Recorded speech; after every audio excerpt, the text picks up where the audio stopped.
And now I'll turn it over to Angie Cole.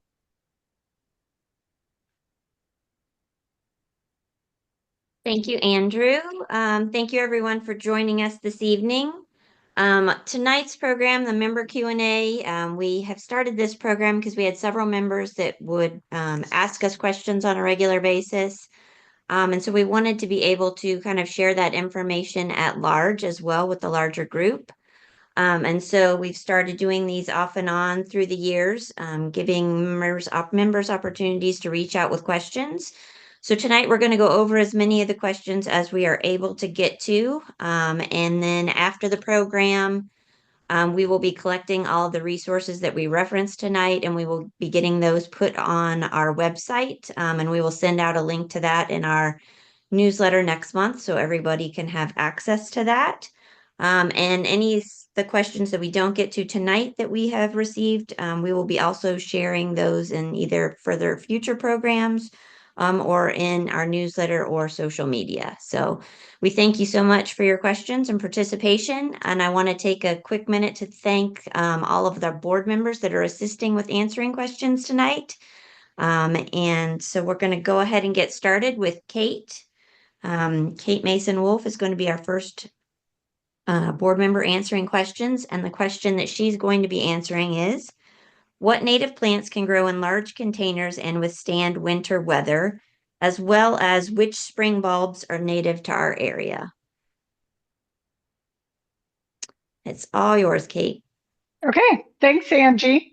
So I've got a few slides here for listing various flowering plants, forbs that should do well in containers. I have not grown all of these plants in containers, but just kind of knowing their growth habits, I think they should be pretty good. So this is the first screen. I'm not going to read through them all. I'll just give you some basic information if you want to screenshot this.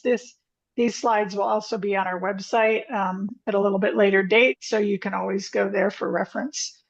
So basic information, plants are very adaptable and most will be fine grown in containers. You're probably going to have to water them more than you would normally water native plants that are growing in the ground, just because they don't have that groundwater to get their moisture from. You should choose more shallow-rooted plants and avoid plants with a taproot, such as butterfly milkweed and showy tick trefoil. Those both have pretty deep taproots, and they probably just would not adapt that well to growing in a container. You might also want to avoid very tall plants, such as boneset, some of the goldenrods, and Joe Pye weed, just because it's kind of hard to keep them upright in a pot, when they get really tall. So I'll just point out a few things. The mints in general are pretty good for pots just because that can help contain them. Sometimes their roots can kind of trail out and pop up in different places. So that can be a good way to kind of control their spread. Lobelias are pretty shallow rooted, so those are another good option. So all of these in this list would be good options. And then as far as the asters, New England aster, you would definitely want to keep that pruned back so it's a little bushier as it's growing. Then these three asters here, heath aster in particular, already gets to be a kind of a bushy plant, but you want to make sure that they're growing in full sun because if they're in shade, too much shade, they'll kind of tend to get leggy. So some of these plants towards the end of my list are more shade-loving plants, starting with Jacob's Ladder. So those plants would do well in a more shaded area in pots. But I think all of them should do well. Like I said, I haven't grown them all in pots, but they're all kind of fit the profile for plants that would do well in a pot. And then over to the side, I have maybe Goat's Rue Lupin Rattlesnake Master. I have not grown those in pots. It seems like they should do fine in a pot, but I've not ever tried it, so I can't guarantee that. Then as I mentioned, you're gonna need to water them more often than you would normally water native plants that are growing in the ground. They can be left outside throughout the winter, but you'll need to protect them somewhat. I have a couple of pots with native plants, and I'll put them kind of in a sheltered area and pile leaves up around the pots so that they are, so the roots are protected from getting too much freezing and thawing. And then this last slide has just got some of the grasses and sedges. I think pretty much any sedge would be fine in a container. Some of the bigger grasses like big blue stem and Indian grass might be, the roots just might be a little bit too deep for to be happy in a pot. But I have had palm sedge, this one, the fourth one down. I've had that in pots the same plants for probably 5 or 6 years. And I just take them out. I kind of root prune them as they get, as the roots fill up the pot. And so typically what you want to do is take them out of the pot in the spring. You don't have to do this every season, but kind of root prune them so that you can add more soil and the roots have a little more room to grow, and that'll just keep the plant overall a little more healthy.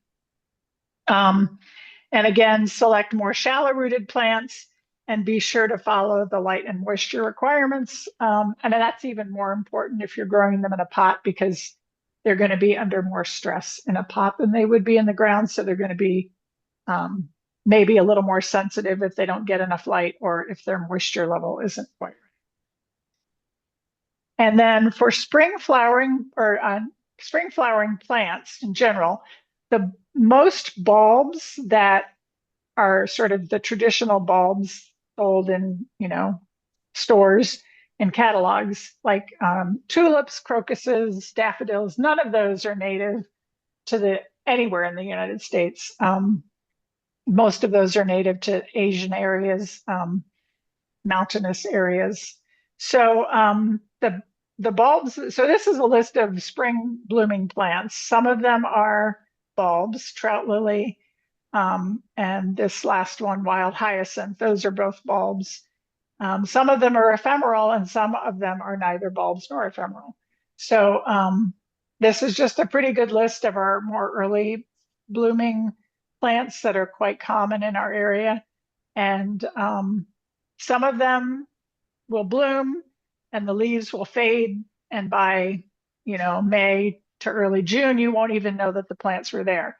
Others like bloodroot, hepatica is leaves you can see pretty much all year long. Mayapple, they're very long lasting. Jack in the pulpit, you'll see all through the fall, and they have a pretty hefty seed stalk that will persist all the way through the fall and winter. The tricky thing about these spring blooming plants is that a lot of times it's very tricky to collect seed for them because the seeds need to be kept moist. They can't be dried out at all. So that's why they might do really well propagating naturally in your yard, but it's not something that you can really collect the seed for and save that seed. So wild geranium is one exception that you can collect those, but all of them the seeds need to be treated probably differently than most other perennials. So a Prairie Moon Nursery is a good resource for finding out exactly how seeds should be kept if you are going to collect the seeds of any plants, what they need to be for you to be able to germinate them later on. And that is all I have for those questions. Kate, just one little tidbit. Helen did add a note about lupin, that it won't last very long in a pot unless it's in at least a foot deep and wide. Okay, thanks, Helen. So thank you, Kate. Appreciate that information. The next question, which Hal is going to answer for us, is what are some good native ground covers to use instead of myrtle, lilies of the valley, and short varieties of sedum?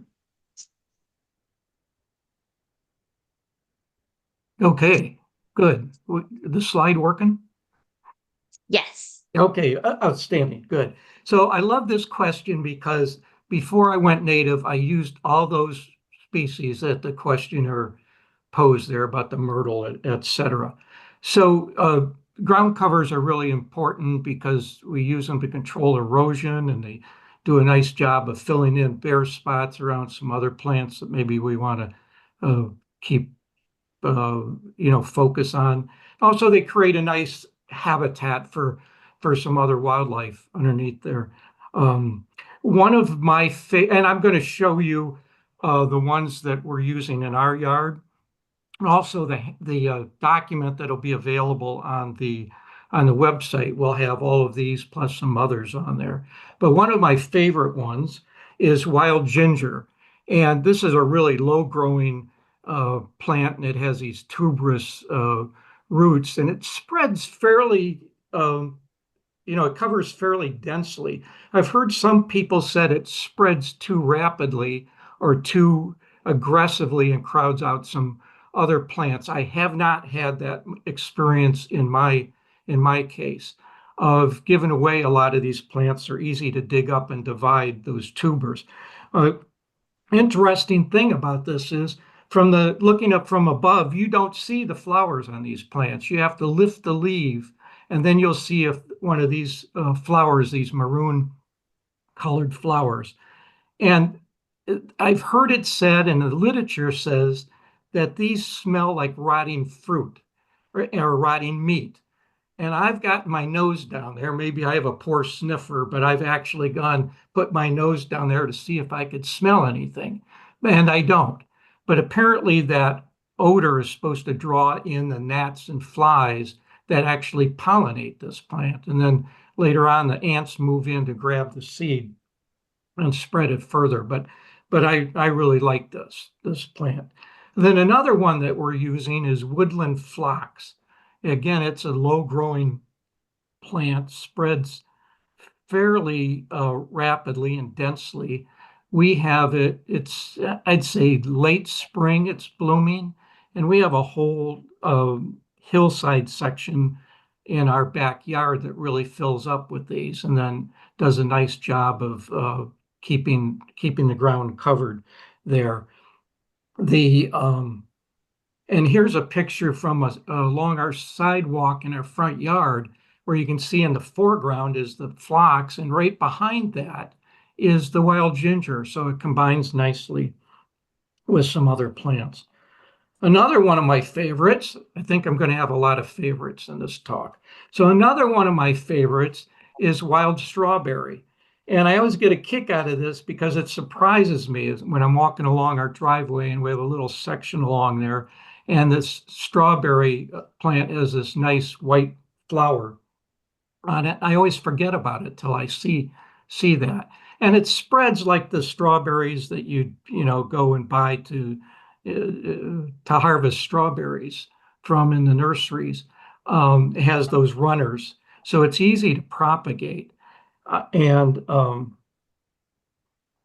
So here you can see a few more of the plants as they're spreading out, and I think this creates a nice ground cover. And I understand the berries are nice and sweet, and whenever I get to the berry stage on these, it seems like I'm always looking at it and saying, tomorrow will be the day that I go and grab the berries to eat. And wouldn't you know it, some other creature has decided that they would enjoy them before I did. Another thing that might surprise a lot of people is violets. Our common blue violet is, I think, a really attractive ground cover. I couldn't get a picture of this, but Jim McCormick had a picture he took of a whole lawn that was solid violet. And here's a combination of some yellow violets and blue violets in a section of our yard. The interesting thing to me about this is not only do I think that they look good, that also this is the sole host plant for the fritillary butterfly. So if we have no violets, we've got no fritillary butterflies. I used to think these were weeds. I were told they were weeds, but when I started leaving them alone, we had fritillary butterflies show up. Also, Christmas fern. I really like this plant. It's one of the lower growing ferns, and we have it in multiple parts of our yard. I understand some other people told me they use some other ferns for ground cover, like ostrich fern and some of the other ones. But this is the one that we've got. I really enjoy this plant, and I was so curious about propagating this thing. I actually looked up how to do it, and I harvested some of the spores off of the bottom of the Christmas fern leaves and sowed them in a special process where you have to sterilize everything and create this high humidity environment, and actually created a whole bunch of little Christmas fern plants, which I got a big kick out of. Another item, a ground cover that we have a lot of in our yard, are various sedges. And I went out just yesterday and took a picture of this growing up through some of the leaf litter there. So you can see this is still green in this time of the year. There are so many sedges we have, and I'm no expert in them, and I don't actually know which one this is. This is one of the other sedges that we have in our yard. It was blooming during the I think middle of the summer, and I believe this is Pennsylvania sedge. And then here is another picture I took just yesterday of just showing you how the sedges can spread out and clump up here to create a ground cover. Of course, now they're just brown, they look like grass, but in the summer they'll green up. Another one that works well for us, another favorite of mine, is Virginia waterleaf. And I really get a kick out of the way this thing spreads through our gardens and really takes a pretty dominant position in the light shade. And the flowers are probably, I'm thinking, early to midsummer, and they're just loaded with all sorts of bees and activity that goes on with these. After the flowers go away, the leaves remain green through the rest of the growing season. Another one I think is interesting is this golden ragwort. Now this grows, the leaves are down lower on the ground, as you can see here, and they shoot this stalk up with the flower on it. And again, there's a lot of pollinators that come along and enjoy this plant. Large leaf aster, an important plant for nectar, particularly for the fall migration of the monarch butterflies. But the leaf, another plant where the leaves are lower to the ground and the flowers stick up pretty well above it. And this one I really like, partridge pea. This is an annual, though you should know. It blooms in the middle of the summer, and I have not as many of these as I would like, but one of the interesting things about it is that as the seeds develop on it, it really spits them out and shoots them out a ways away from the plant.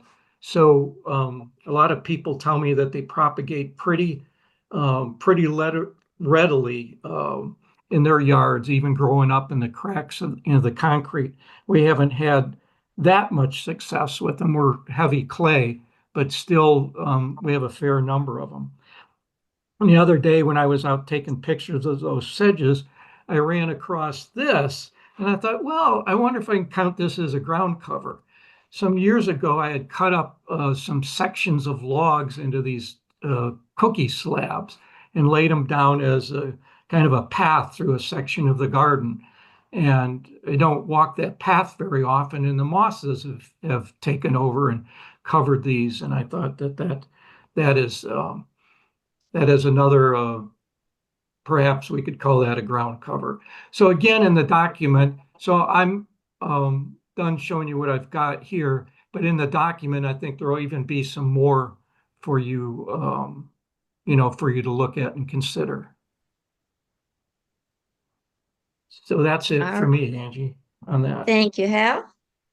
Next up, we have John answering the question. An individual is wondering if there's a list of septic safe oak openings native plants.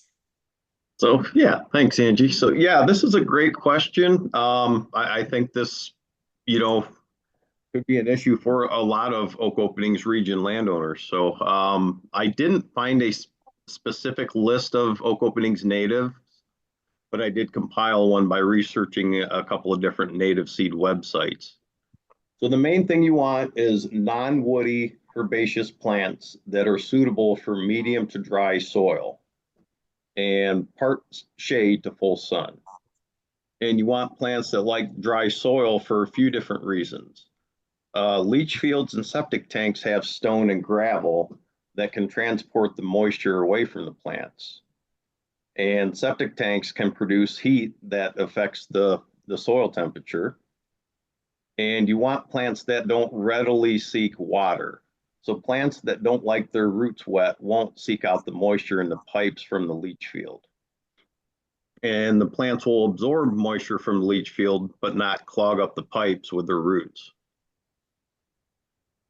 The depth of the soil over your septic tank and leach field, it's important to know before starting this project.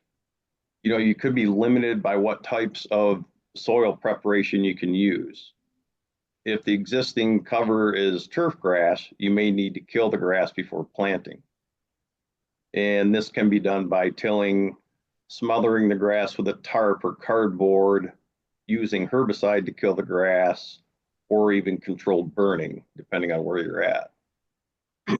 If the grass is not real dense, you could plant right in the grass and just stop mowing. Eventually, the native plants will outcompete the turf grass. And I've had pretty good luck with this in my yard for planting just about anywhere. So I just plant right in the grass and keep it mowed around it, or just use my trimmer, and eventually the plants take over, and the grass is not really an issue. So some of the great oak opening natives that I thought would be good for this would be, again, dry species that like sun or part shade. So butterfly milkweed would be a good one. Western sunflower, partridge pea, land sleep coreopsis, rough blazing star, dotted horse mint, hairy mountain mint, wild bergamot, wild lupin, foxglove beard tongue, blue vervain, gray-headed coneflower, black-eyed Susan, early goldenrod, stiff goldenrod, sky blue aster, Ohio spiderwort, purple lovegrass, little blue stem, Indian grass, bottle brush grass, Pennsylvania sedge, fox sedge, and Canada wild rye. So that was a pretty quick list, and we can post this. I did not create any slides for this, but we could post this on the website or in the newsletter. So any combination of these species would be an excellent addition to your yard, and the pollinators and birds will thank you for it. The grasses and sedges are very important host plants, and they're great for butterflies and skippers. So, kind of like what Hal said, that's something you always want to incorporate into your landscape. So the websites I researched were Prairie Moon Nursery, and you can just do in their search bar, just search for septic safe seed mix. And you can also go to OPN Seed, which is Ohio Prairie Nursery. And again, in the search area, just type in septic seed mix. And both websites have more information too. So I would suggest checking those out. And if you still have questions, feel free to send us an email and we will do our best to answer that. So, thank you.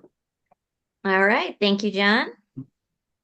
We are now going to go back to Hal. Hal's going to be answering helping with ideas about how to deter deer from destruction of native shrubs, and also suggest a list of shrubs that both are deer resistant and also have wildlife value.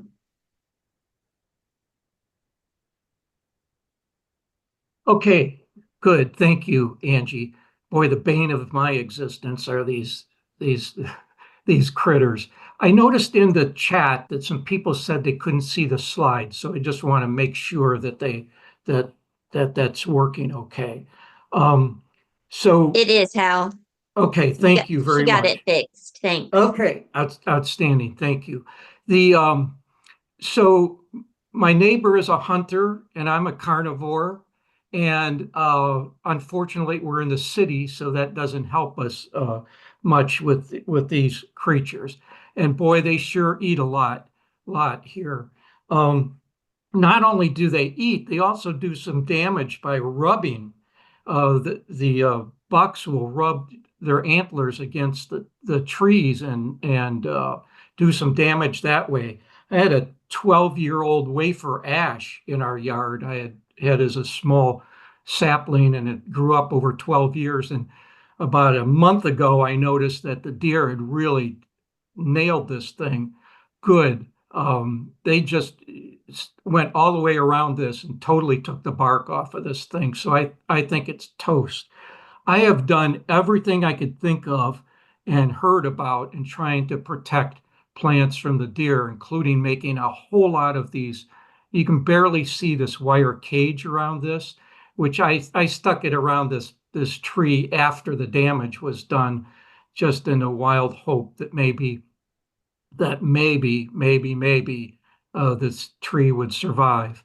I heard an interesting technique to deal with this deer rub situation. I heard this the other day, and I thought it was really cool, is that they took rebar, these metal poles or metal rods they stick into wet concrete, and they drove 3 of those into the ground around the perimeter of the tree, fairly close to it, upright.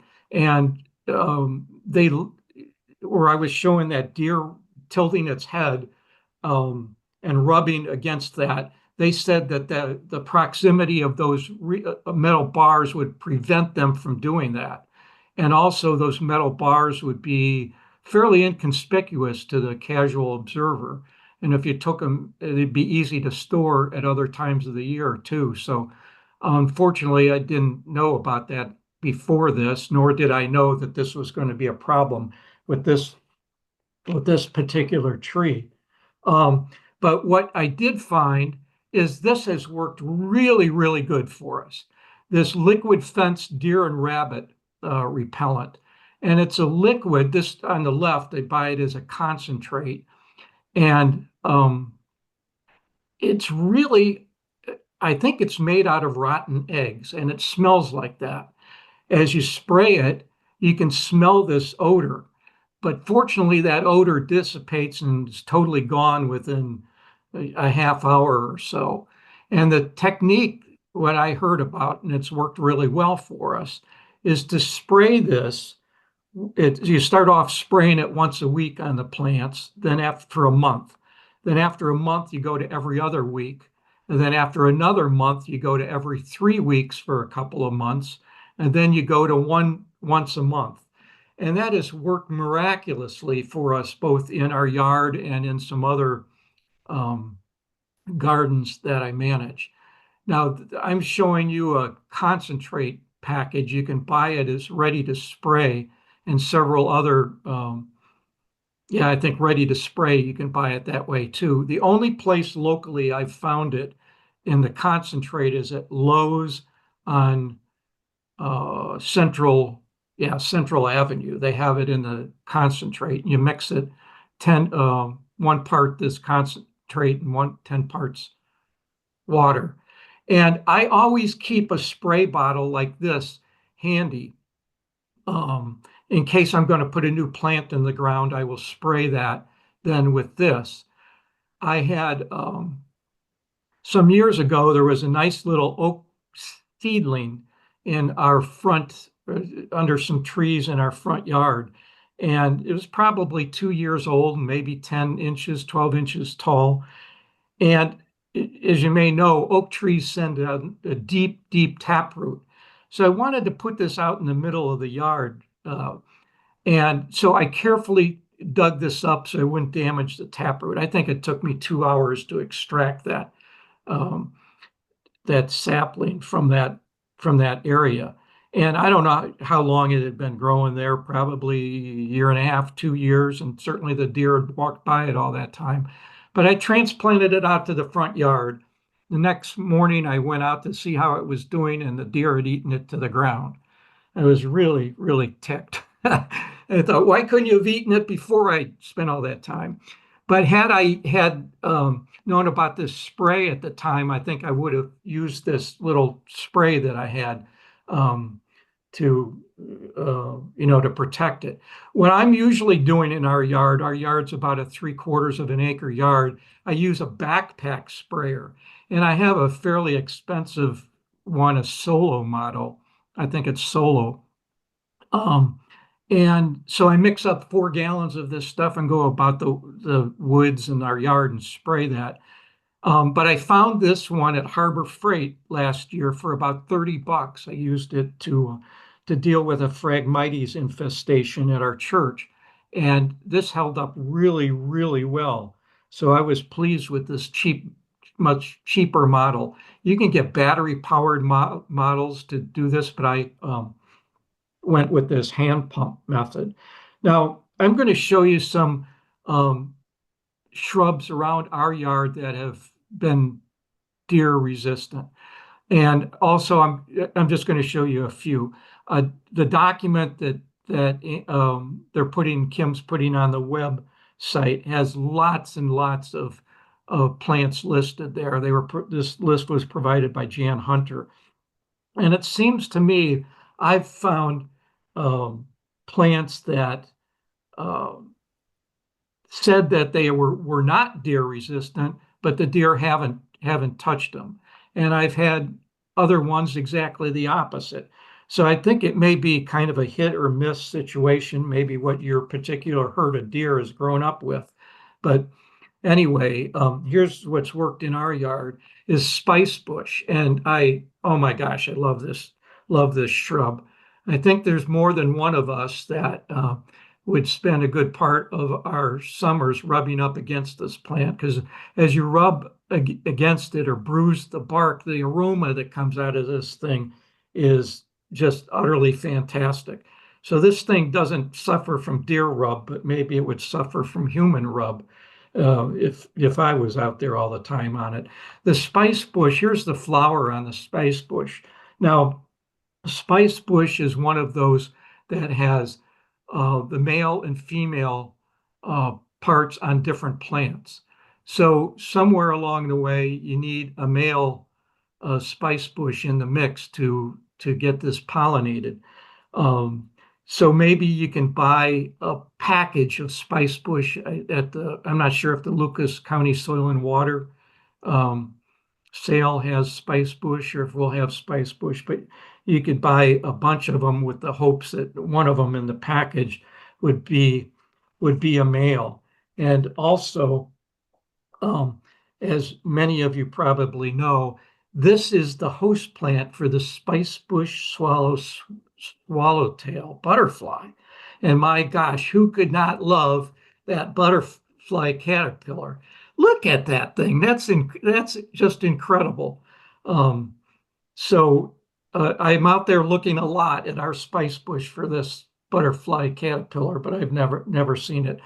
A few years ago, Angie showed me some at Kitty Todd Preserve, and that's we're able to get some pictures there of this caterpillar. Another one in our yard that's been just absolutely forsaken by the deer. They don't care about it at all. Is elderberry. And of course, this is that, many people know this probably from elderberry wine, but this is really, not only is the flower attractive, also when the flowers go away and they turn into the berries, the birds really like that a lot. And another one that's worked really well in our yard is 9-bark. Now, the 9-bark shrub there's a small one in the foreground and a larger one in the background, has these really nice white flowers on it. And it gets its name from, I think it gets its name from the exfoliating bark, how when the plants get a little older, a few years older, you can look at the bark and you'll see that it's just separating a whole lot. It's just kind of shredding there. Maybe it looks like it has 9 different bark layers on it. And I'll tell you, the flowers on this thing just bring in pollinators like you can't believe, and also butterflies like this tiger swallowtail butterfly. Now that's all the plants that I'm going to show you here for this. Again, look at the document that we'll have on the website. It shows the forbs, the perennials, grasses, and shrubs, as well as trees on there that are reputed to be immune to deer browse. So I'll turn it back over to you, Angie. All right, thank you, Hal. Appreciate that. Next up, we have Kim, who's going to answer a couple of questions. One of them is there any way to protect our native chemical-free yards when a neighbor has their yard sprayed for mosquitoes, lawn fertilizers, etc.? And then opinions on how to deal with getting discouraged or having anxiety when seeing the scale of how many invasives there are and how many subdivisions are being built with giant lawns. Thank you, Angie. I hope I'm going to be okay. I just had a coughing fit a minute ago, so bear with me. Okay, so this first question about protecting your yard from chemical spraying. Yeah, that's a problem, right? So it's really hard to protect anything from something being sprayed in the air, but there are some ideas I had. And if you know ahead of time that something's going to be sprayed, you can cover some of your plants, maybe just, cover the ones that are most likely to be sprayed. If you're home when somebody, say the neighbor has a company that sprays, and if you happen to be home when that person comes to spray the yard, you can possibly talk to them and ask them to keep a buffer between your yard and the neighbor's yard and see if you get some results that way. Another thing I thought of is what I call a sacrificial row of evergreens or some kind of shrubs that you plant for the purpose of blocking drifting chemicals. And so, they may get damaged from it. I don't know. I'm not sure how much it will help. And it's not ideal because of course, it takes time to grow, a row of evergreens, but at least it's an idea you can think about. Another thing is that depending on where you live, if your city is doing spraying, like I live in Toledo and the city comes and sprays our neighborhoods with a truck, and some cities have a way for you to opt out of that so that they have to turn the spray off when they go past your property. And I do that every year.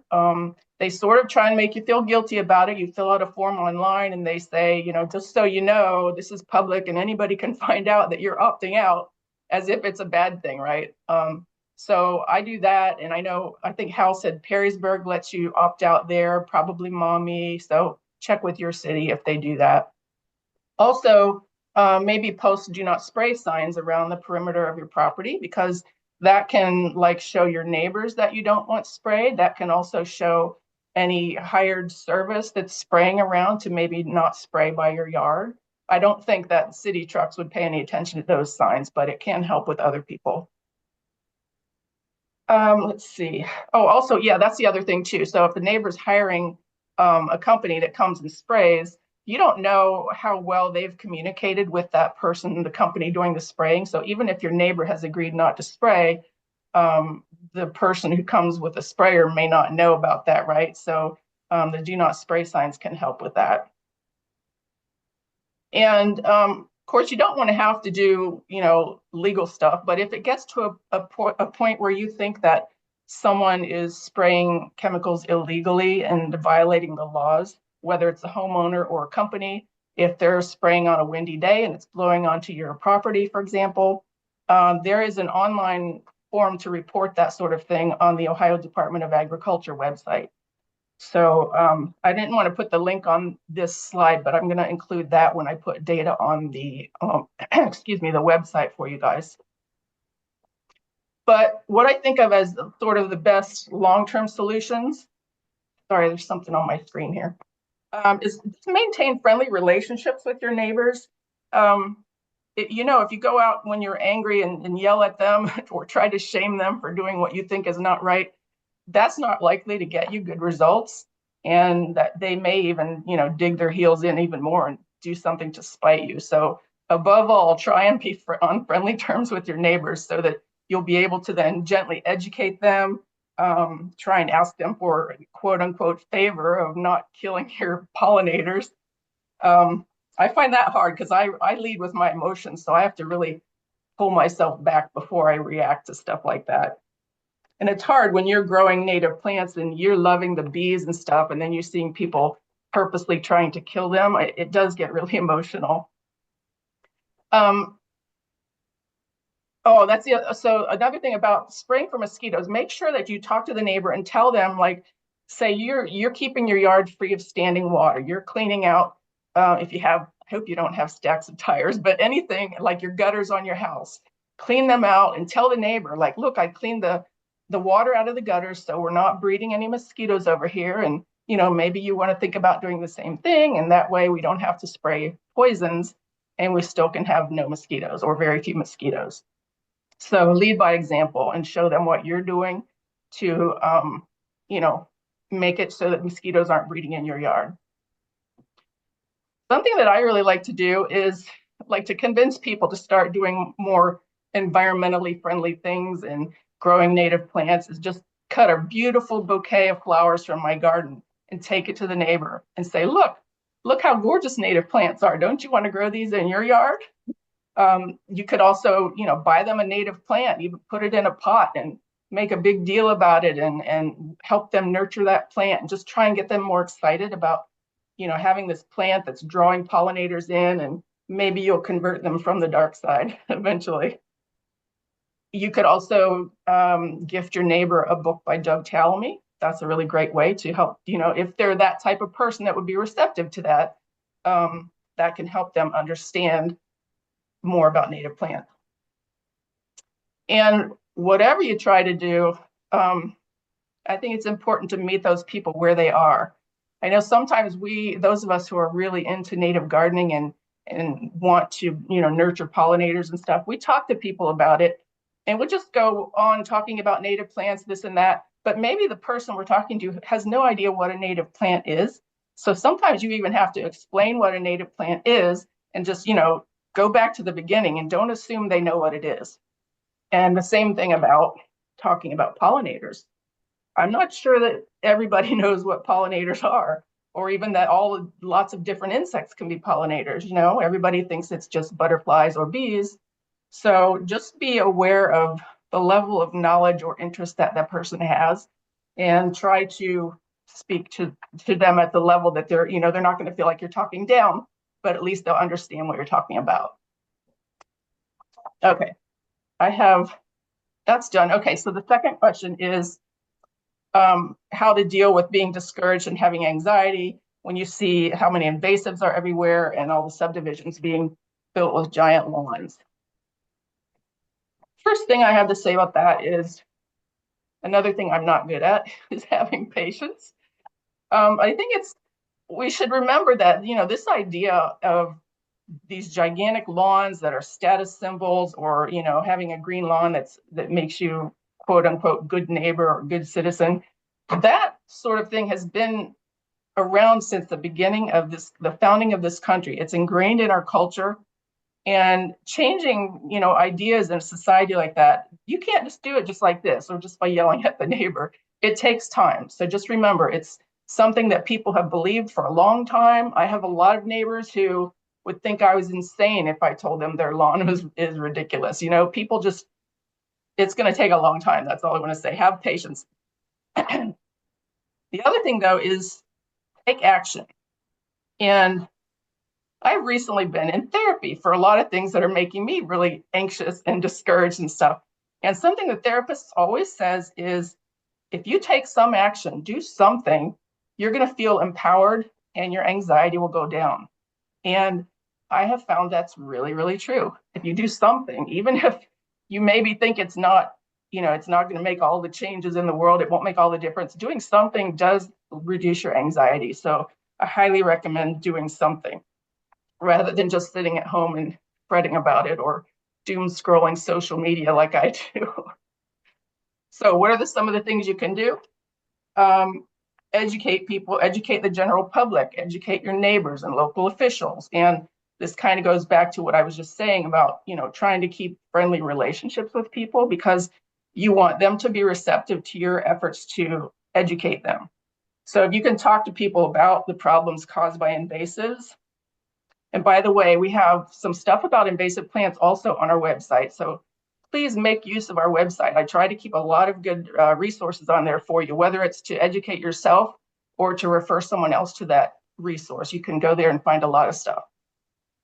Also, you can, attend your city council meetings, communicate with elected officials, whoever has maybe the power to make changes in policy or whatever, talk to them. And even if you think that they don't care, it matters that you keep putting the bug in their ear because people in the advertising world will tell you that, and this is the reason why you'll see commercials repeated over and over again, because it takes repetition before a message really starts sinking into people. So the more chances you have to repeat, this stuff you're trying to educate people about and convince them and persuade them, the better your results will be. I would also say, keep an eye on what your local nurseries are selling. In Ohio, there's a list of invasive plants that it's illegal to sell that we have also on our website. So if you find someone selling them, of course, you want to let them know, but also take advantage of a chance to talk to a nursery about selling native plants and try and just talk up the whole idea of native plants. Tell them, we have these 2 plant sales every year and people line up waiting to get in and there's, they can never get enough and they want more sales. And so if a nursery thinks they can make money by selling native plants and meeting a demand that's already there, then I think that's a good thing. Try and get them to convert to more natives. Let's see. Oh, another thing you can do that will help with anxiety is donate your time and or your money to organizations that are doing the work. So for example, Wild Ones is doing the work. You can be a member, you can donate to us, you can volunteer with us. There are other places like Black Swamp Conservancy or Lucas Soil and Water, a lot of other places around here that you can volunteer with or give money to. If you're a member of our chapter, you get emails from John Zabowski regularly about stewardship things. And if you participate in one of our stewardship events and go out and help to cut down honeysuckle or buckthorn, you're really going to feel better because you're taking action. It's physical. You can see the good that you did. And then if you take pictures of what you did and then talk to your friends about it or post it on your social media, then you're also helping educate people and starting to change those attitudes in society. So all of that can really help. I think that always helps me feel better when I know that maybe I put something on social media and somebody says, oh, I didn't know anything about that. That's really cool. That's good. That's what we need to do. Okay. Oh, also, as far as donating your time, that would include volunteering at our native plant sales. So I see Angie laughing. But, of course, we need everybody to volunteer at the plant sales. But as a volunteer, you get to interact with the public. And that's your chance to see, what people are thinking. And sometimes we even have people walk in off the street when they see the sign on the street saying we have a native plant sale. And they'll be like, what's a native plant? Tell me all about it. And they'll leave with a whole truckload or, trunk load full of plants, native plants. So I think it's really valuable to spend some time at the native plant sales. And then the very last thing I have, and then I'm going to get off of here, is acceptance. So I talk about having patience, but also, take the action that you can, do what you can, you'll feel better, but then accept there's some things you can't change and you can't do everything. So step back when you need to and refresh yourself, do something else, and then come back to it when you're ready again. So that works a lot for me, and I highly recommend that. Okay, thank you, Angie. I'm done. Thanks, Kim. Next up, we have Adele with answering the question, what's the best time of year to throw seed down? And would any prep be needed to the ground? Okay. Can you guys see my screen? No. Oh, shoot. All right, hold on. There we go. Now you can, yes. Yes. Okay, awesome. Alrighty, so answering the first part of the question first, what's the best time of year? Okay, so I was gonna say there's no wrong way. There's a lot of ways to plant seeds, and I was gonna be like, well, there's no wrong way, but there probably are a lot of wrong ways actually. So I won't say that. But in general, it kind of depends on what you're planting, right? So um I would say most natives were going to want to do late fall to early spring planting. And why do we want to do this? Because we're trying to mimic nature. So a lot of native seeds need a cold stratification step. So I think Kate was talking earlier about Prairie Moon. Maybe John mentioned it too, where you can go and look and see like what are the requirements for your seed that you have. That is the best place to start. So if you need to do the cold stratification step, you're definitely going to be wanting to spread your seeds in late fall. So a lot of the native seeds they need to be cold and wet for a specific period of time before they'll begin growing. So they have to have that cold stratification to germinate. And this is great for them because it keeps them from starting to grow during like an early warm spell and then suddenly being frozen by like a sudden frost. And it also helps break down like the casing on the outside of the seed and kind of wakes them up.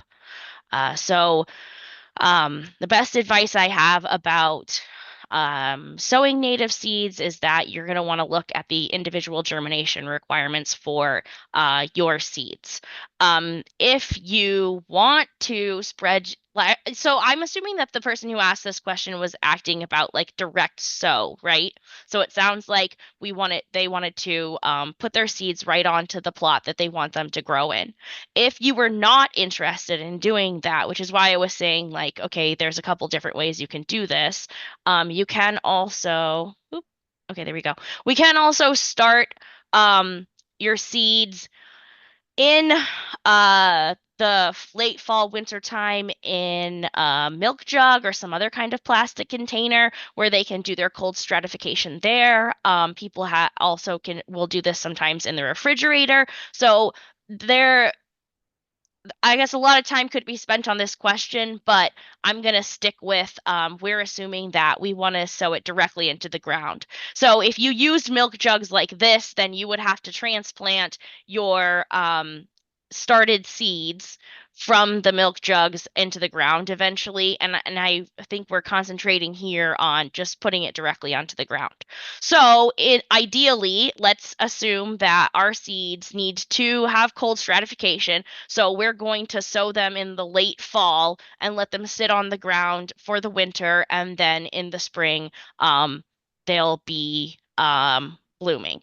So in terms of ground prep, what we're trying to do here is achieve good soil contact. So what's going to help us get good soil contact? John talked a little bit about this. You would want to clear any heavy vegetation first. And so I won't cover that again because he went really in good depth with that. It sounds like since this person was saying that there's a lot of sticks on the ground, that there isn't a lot of vegetation on that ground. So it would be all right to rough that surface with a rake before distributing the seed. And in order to get like a better disbursement, you could mix your seeds with some sand or a little bit of soil and then sprinkle the seeds like that. One of my favorite ways to spread native seed is to do it when it's snowing or there's snow on the ground. So as the snow falls and melts and comes in, and that liquid comes into contact with the soil, the seeds will also come into contact with the soil. So instead of having to go through all of the work of roughing up the ground with like a rake or a shovel or something like that, and making sure that I'm mixing them with a little bit of sand so that it's all getting down and touching some soil. I'll just go out when there's a little bit of snow cover and a little bit of snow is falling, sprinkle the seeds, and as that snow melts, then it helps distribute those seeds and gives them some moisture and gets them in contact with the soil. Yeah, so that would be the easiest way to do it, I think. But if you didn't want to do your planting in the winter and your seeds didn't need that cold stratification step, you could also just rough up your soil and sprinkle the seed. And of course, you probably will lose a little bit of seed to like birds, animals coming and eating some of them, but that's what we're dealing with here in trade for not having to do all of those milk jugs, which I'm not a huge fan of.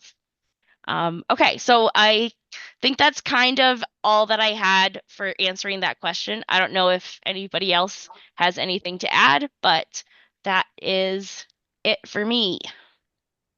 All right, thank you, Adele. And we will, Penny Nide will actually be doing a talk later in the year. I think it's November, doing some more stuff with what to do with seeds, and some of that will also include some additional information about seed starting. So thank you.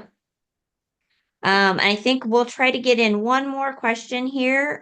We have Kate up. And this question was in regards to if you want to plant some non-native perennials, do you need to separate them from native plants? And will not planting anything, this person said they would not be planting anything considered invasive. Hi, yeah, thanks, Angie. That is really fine. You can interplant. I have a lot of examples of that in my yard where I've had some non-native plants that were already here and I just put native plants all around them. The only thing you really want to watch out for is there are certainly plenty of non-native plants that can be aggressive, even if they're not classified as invasive plants, because they're non-native, so they don't have the same sort of balance with the ecosystem that our native plants do. So they may not have the insect pressure on them that our native plants do. So they can sometimes be just a more aggressive plant in our ecosystem. So just making sure that you are keeping an eye on the behavior of those non-native plants to make sure they're not taking over your garden. But it's no harm to the ecosystem or the pollinators to have them intermix together. The only thing I was going to add to Adele's suggestions about seeding, direct sowing your seed is in the wintertime, it's actually when there's a layer of snow on the ground, it's a great time to spread seed because not only can you see where the seed is, it's a little easier to spot, to kind of get it spread out evenly, but also then when the snow melts, it will actually pull that seed down into the ground a little bit and give you that soil contact. So that's another thing that is recommended for direct sowing your seeds. And then that will also give it the cold stratification that many of them need. And that was all I had for my question. All right, thank you, Kate. Hal, I know you did do some work on this in regards to the black walnut trees. So if you're okay, we will go ahead and try to squeeze you in.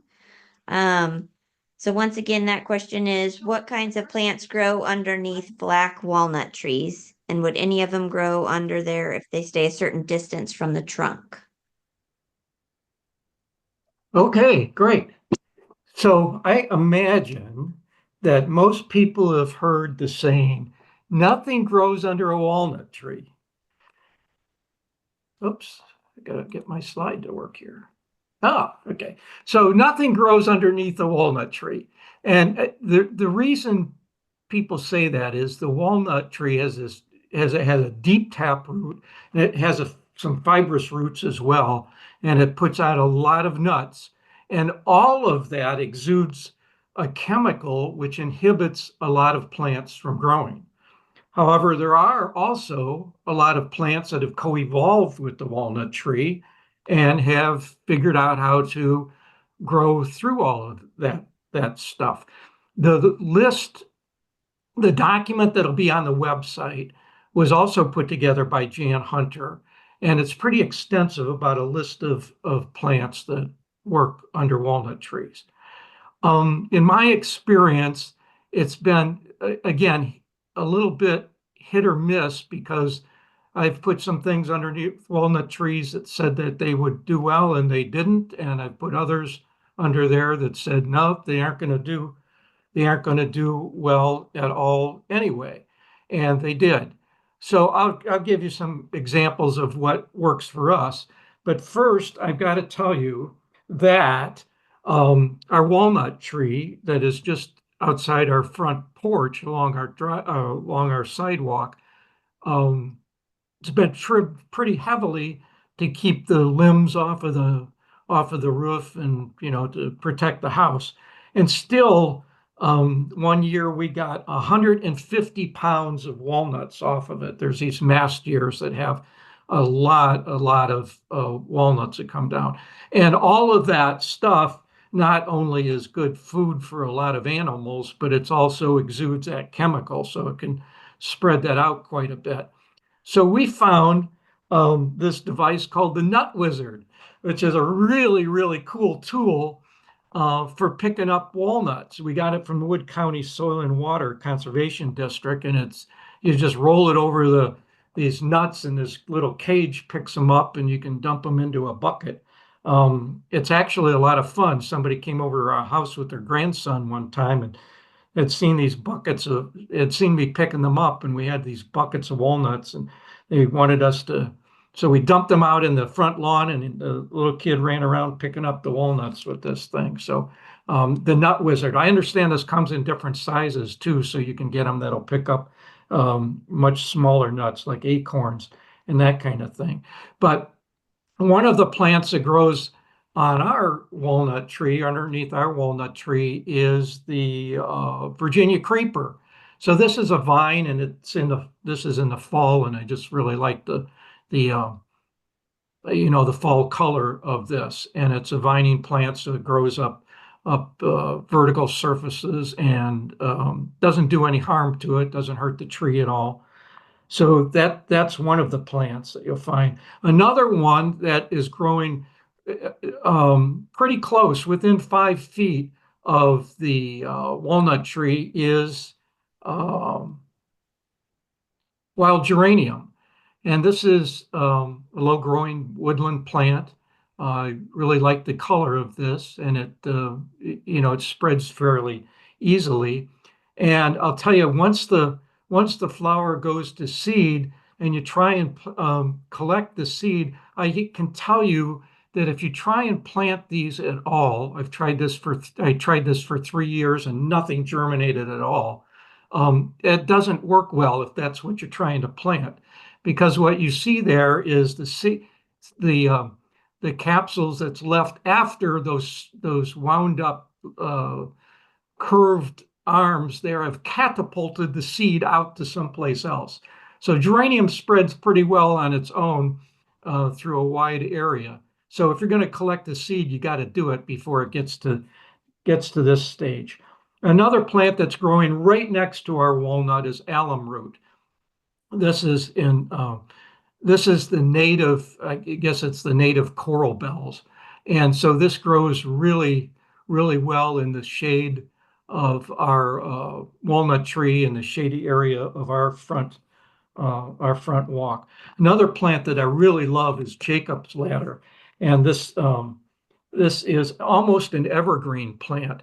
It's interesting. I found this in our yard, and it wasn't spreading at all. So I dug it up and I divided it some. And so these individual plants just sat there and still not expanding or propagating much. And I found out that this is a plant unlike anything else that I've read, and I forget what the term for this is, but it has both male and female parts on the plant, but it can't pollinate itself.